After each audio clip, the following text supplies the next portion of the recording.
Okay,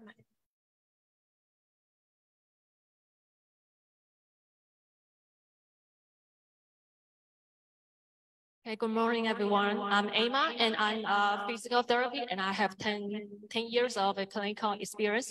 And now I work in hiring company and as a clinical engineer. And now today I will introduce more about detail about hiring robots and what kind of function and what kind of patient can use. Okay. Chào tất cả đồng nghiệp, thì tôi là Emma, tôi là chuyên viên dữ liệu với Việt Nam Việt Nam. Và bây giờ tôi là người cho một cái khuyên tôi sẽ giới thiệu với các anh chị chi tiết hơn về cái robot đi hay khuyên. And first, I will talk about briefly introduce our company, and next I will talk about our product and the function. And okay. Đầu tiên thì tôi sẽ nói vài điểm về cái công ty hay khuyên, sau đó thì tôi sẽ nói về những đặc điểm và tính năng của cái robot của chúng tôi. Okay. And I know that this medical robot is still high technology in Vietnam, and I know that there's her two lower medical robot in Vietnam. So I'm glad to be here to introduce about our Taiwan medical robots. Tôi được biết là cái công nghệ robot được chức năng cũng rất là tiên tiến ở hồi chức năng ở Việt Nam. Ở Việt Nam thì tôi biết chỉ có 2 cái robot hồi chức năng. Thì cho nên đây vui giới thiệu cái robot của công ty hay. Okay, and now I'll talk about the hiring company, what the hiring company do. And hiring company is located in Taiwan, and it was established in 1989. Now it's around 33 years old global company. And our strong strength is we are specialized in motion control and system technology in industrial company, and we are ranked number 2 in the global. Yes, and now we started to develop the medical robot to meet the clinical need to help the rehabilitation department. Thì công ty hay khuyên được thành lập vào năm 1989, đến nay tới 34 tuổi rồi. Thì là trụ sở tại Đài Trung, Đài Loan, có 9 cái công ty con trên khắp thế giới. Và công ty chúng tôi tập trung vào cái hệ thống công nghệ kiểm soát chỉ số chính xác. Và chúng tôi với cái mong muốn là có những cái sự robot hồi chức năng đến cho người bệnh. Okay. Now, our key components are used in a variety of medical products. Maybe you can see in your hospital, like the DNA or the MRI or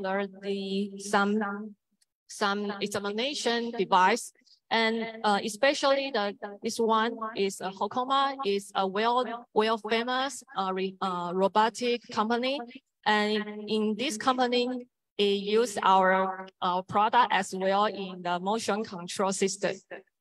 Thì đây là cái slide mà chúng ta thấy cái công thiết yếu của cái thành phần thiết yếu của công ty hay khuyên được nhiều như thế nào, các thiết bị y tế các chị thấy cái ở các của anh chị, và đặc biệt là cái robot hồi chức năng tên Hokoma khá nổi tiếng trong hồi chức năng, thì người ta cũng sử dụng cái linh kiện thiết yếu của chúng tôi để trong cái hệ thống chuyển động kiểm soát tư thế của họ. Now we'll talk about what kind of patient can use in our product. I think that Dr. Zhou has shared his clinical experience, and our product is especially suitable for the acute patient. And why is it so important for the acute patient? We know that acute patient, if they don't stand up, do the walking training as soon as possible, they may have many complications like pressure, bone marrow loss, or any muscle atrophy and hypertension, such like this. So our medical robot is want to let the patient to stand up as soon as possible. And this is especially for the neurological disorder, because we have designed a specific walking pattern for them. Okay. Thì như giáo sư Châu đã nói là cái robot của tôi có thể phục vụ cho những dạng bệnh từng bệnh khác nhau, nhưng đặc biệt nó có tác động cái chương trình hỗ trợ cho chương trình hồi chức năng sớm, chương trình gấp thì ở những cái tim bệnh nhân rất là khó để tham gia cái chương trình hồi chức năng thường quy, thì cái robot của tôi có thể hỗ trợ cho bệnh nhân kiểm soát những cái vấn đề có thể gặp phải khi trong thực hiện thường quy, và trên đây là cái dạng bệnh tổn thương thần kinh bệnh nhân có thể mắc chúng ta có thể áp dụng đối cho.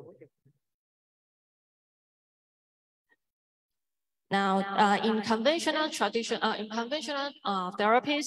therapy, the therapists need to do some exercise and muscle strengthening or some trunk control to help the patient to have ability to walk. And in high-wing medical robot, you can see that our design is a treadmill and like stationary type, and we have three key elements that help the patient before to have ability to walk.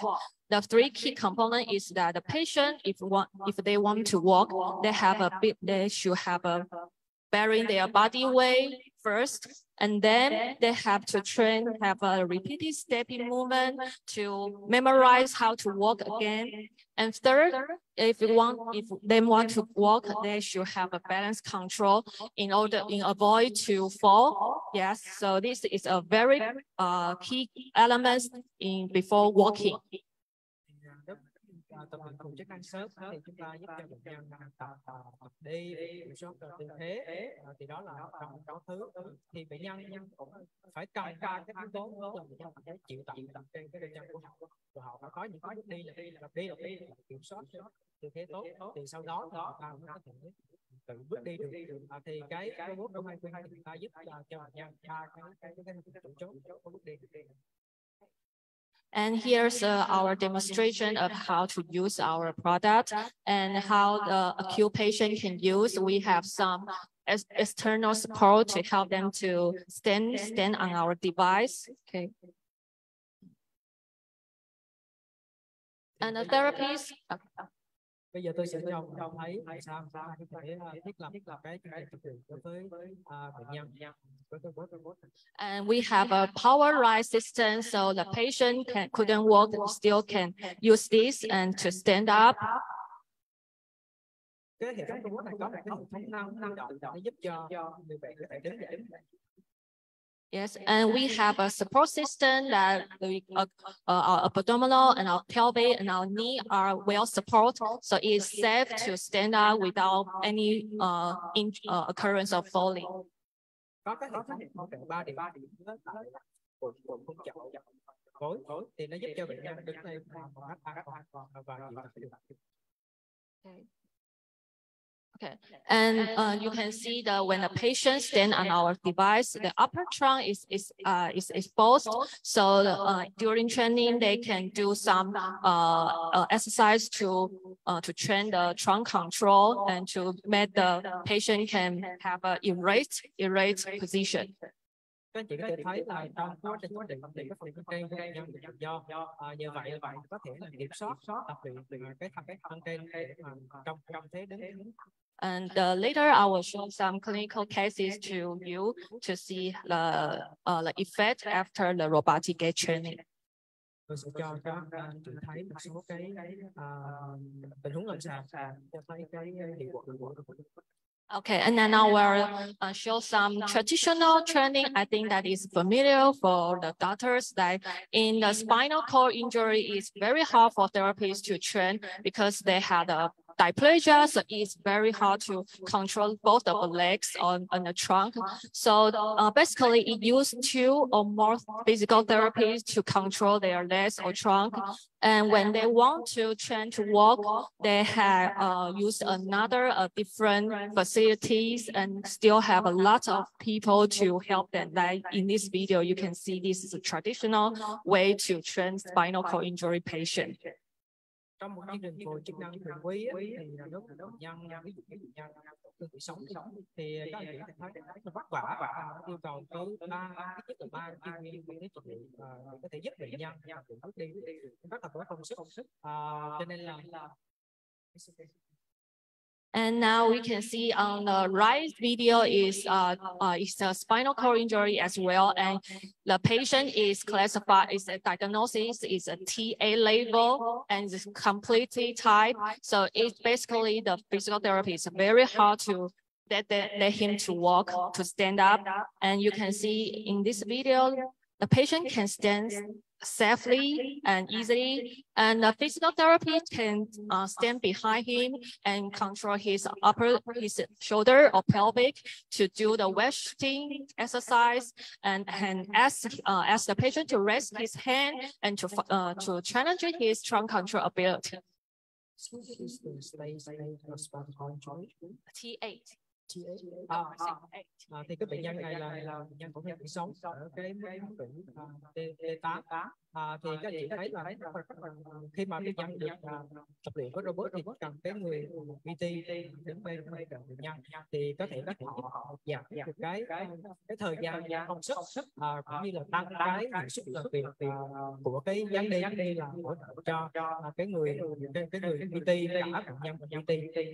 Okay, so in this case, so in neurological disease, the physical therapy and doctor might afraid of any occurrence of spasticity occur during their, especially the patient is in the Bronstrom stage 2 of 3. So we in our device we have a spasticity detection. Just in case if the patient have a strong spasticity, we would take immediately and to any case of spasticity occurs. And we also have an emergency stop to avoid of any emergency occur. Thì cái hệ thống robot này nó có cái tính năng chứng cầu tướng cơ thì ngày mai có nhắc tới trong slow cái thằng châu có nhắc tới trong lần nó có xử lý thì cái thang điểm này có thể lo nhiều theo cái tiết trình phục chức năng của tiết trình tiến triển của bệnh nhân đột quỵ trên cái chứng cầu tướng statistic thì cái robot này nó sẽ phát hiện được cái chứng cầu tướng và nó có thể dừng cái máy khi mà phát hiện ra đó có tăng lực đơn và cũng có những cái lúc cấp thì bệnh nhân có thể là 2V bệnh nhân có thể bấm đến lúc nào bệnh nhân thấy thoải mái có thể dừng cái chân tập luyện. Okay. Now I will talk more about our design, about how what kind of patient can use if the patient have some functional skill problem. Now we have a 3 pattern, and each one is first is an ellipse, and the second is flat ellipse, and the third is walking pattern. And the first one because the design is more about a great demand on hip and the knee flexion. So if the patient have a complaint about he can lift out his leg, and if another one is that if they have an adequate range of motion in the acute stage. So the therapy can choose this pattern to solve this problem. And in our clinical experience, the patient in a stroke patient, he has a muscle tone problem. After use now, they have a decrease. The problem has decreased. And the patient who has the Parkinson disease, the rigidity also decreased. And the spinal cord injury who has a clonus, they also decreased after using this pattern. Thì bây giờ tôi sẽ nói về 3 cái kiểu tập luyện đối với các bệnh nhân. Từ khi mỗi bệnh nhân giúp bác sĩ thấy nói có những vấn đề khác nhau, thiếu khuyết khác nhau. Thì trong cái tập luyện này ta có 3 cái tiết. Cái đầu tiên tôi sẽ nói về hình elip. Thì cái này trong những bệnh nhân đột quỵ người ta yếu cơn gấp khám, không có nhắc cái này. Thì đòi hỏi trong cái đi hỗ trợ cái khám gấp thấp và đắp gối nhiều hơn thì nó sẽ giúp cho trong cái kinh nghiệm lâm sàng của chúng tôi thấy được nó giúp cho nhân đột quỵ người ta cải thiện cái trương lực cơ và cải thiện cái HCCG là cái tướng cơ và cái xương và cái giật cơ tổn thương tủy sống và nó cũng giúp cho tăng được cái tâm và đào giúp cho dễ dàng dịch chuyển có thể từ chân này sang nó dễ hơn. Okay. And the second one is the flat ellipse. You can see the pattern is have a longer step. So the patient usually who have a like Parkinson disease, who have a shuffling gait or freezing gait, it's hard to have a step to walk, and all the like a cerebral stroke, like have a ataxia gait, they have each step is uneven. So we can use this to get them to learn how to walk in a specific step dance to help this problem. Cái kiểu hình tập luyện thứ hai đó là kiểu hình tập hình elip dẹp thì nó sẽ cung cấp cho bệnh nhân một cái bước đi dài hơn, thì nó giúp cho bệnh nhân như là Parkinson đi họ không có thăng bằng thì chúng ta sẽ cái hình elip dẹp này giúp cho có một bước dài và vững hơn, thăng bằng hơn. Okay, and then next one is the walking pattern. You can see it's sorry.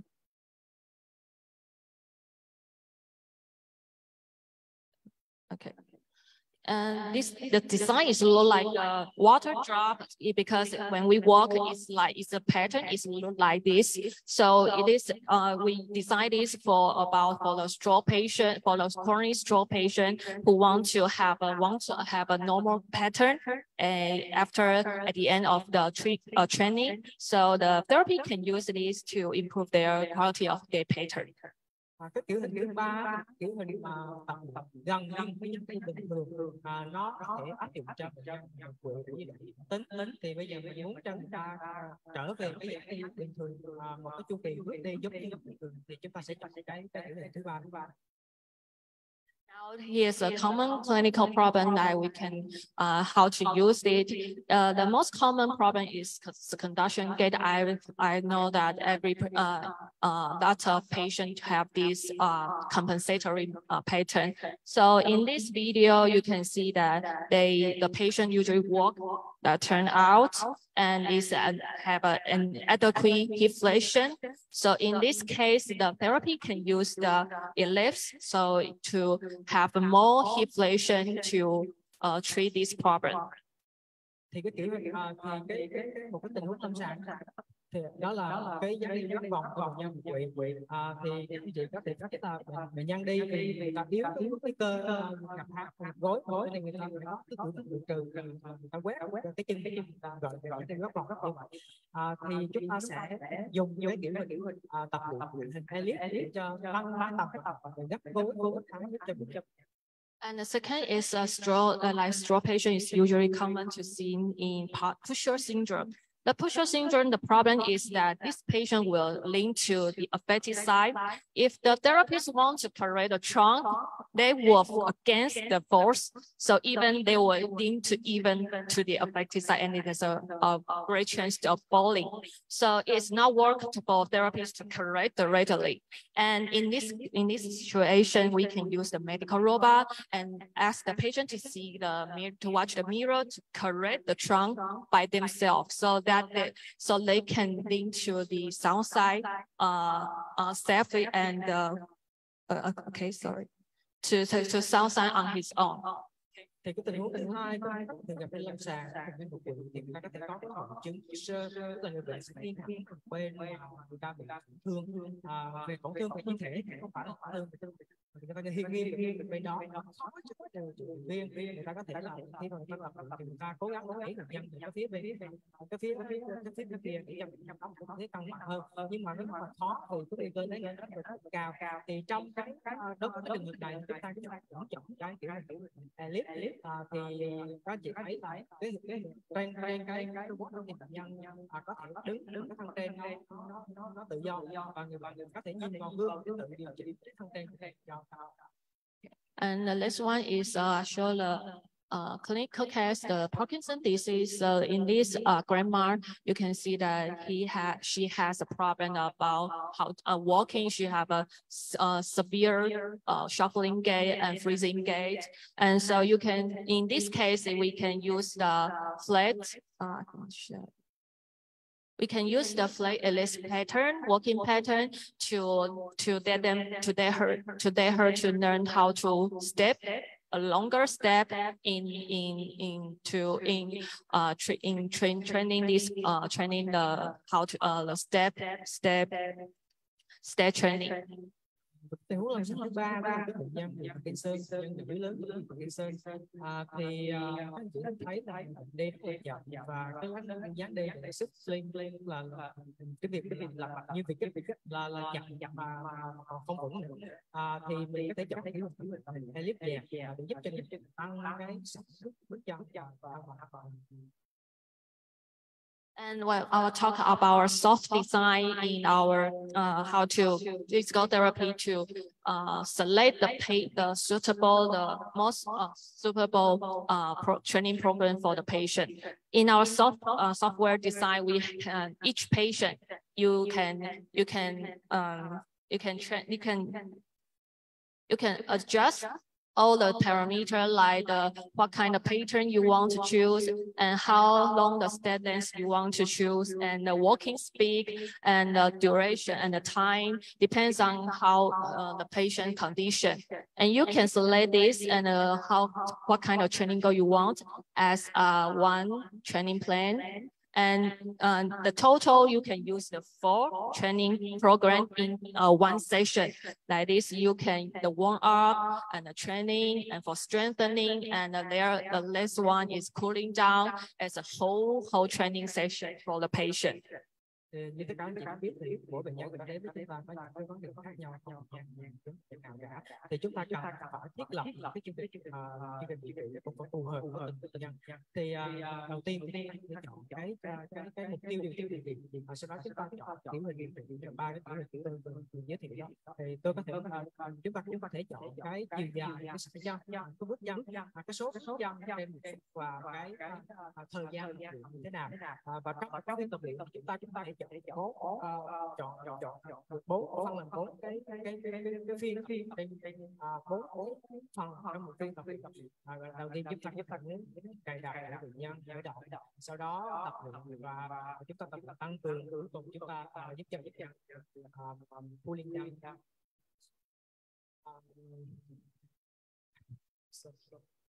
Không biết là cái điều giúp cho bệnh nhân trở lại cái tư thế bình thường trước tức là mình giảm xuống. And we also, our company cooperate with some hospital like the Dr. Joe and some medical hospital. And from our research, we have some suggestion if the frequency and to have the great improvement for the patient.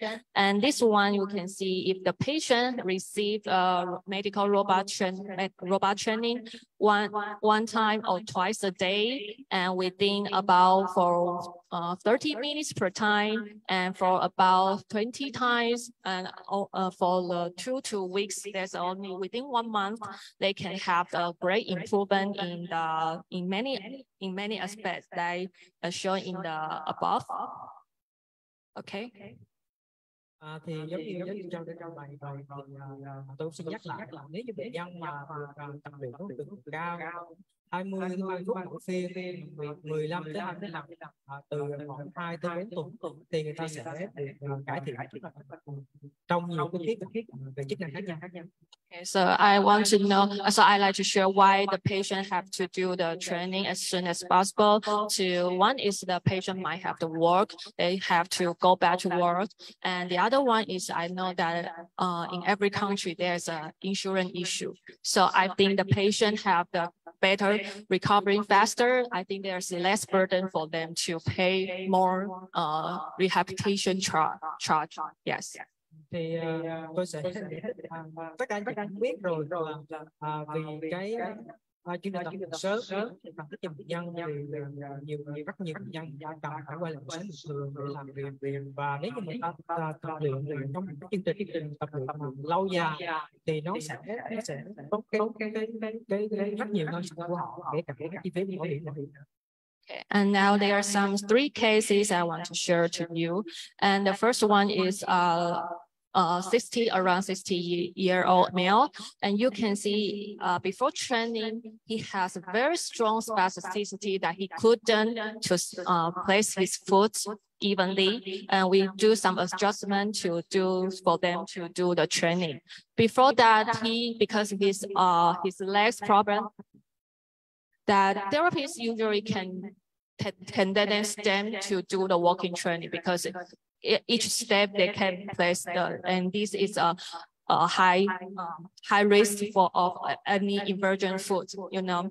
That after this do the 11 times training, you can see his foot can place on its own without any external support, and you can see the trunk before training he's very weak and his head even can lift out, and after training we can facilitate and challenge his trunk. So after 11 times of training, now he can walk, he can stand erect on his own. Thì đây là tình huống lâm sàng bệnh nhân vào với chúng tôi ban đầu có một cái co cứng và như cái chị thấy cái hàng ở giữa này. Thì sau khi và ban đầu thì bệnh nhân cũng có cái hội chứng Fisher, tức là nghiêng lên nghiêng về cái bên liệt kia. Thì sau một tiết định tập luyện 11 lần làm luyện thì cái người ta cải thiện, người ta có thể đứng xuống và cái chứng co cứng cải thiện cái thăng thêm cái kiểm soát tốt hơn. And now next one is 16 years old ladies, and he have a stroke as well. And for the first time of evaluation, you can sorry. Can we play? It's a video. I can. Okay. Mới dùng cái video.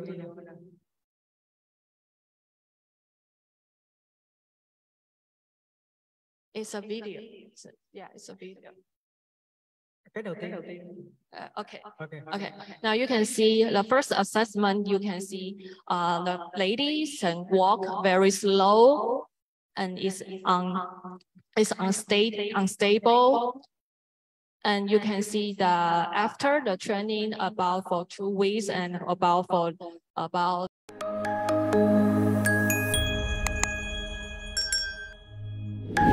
you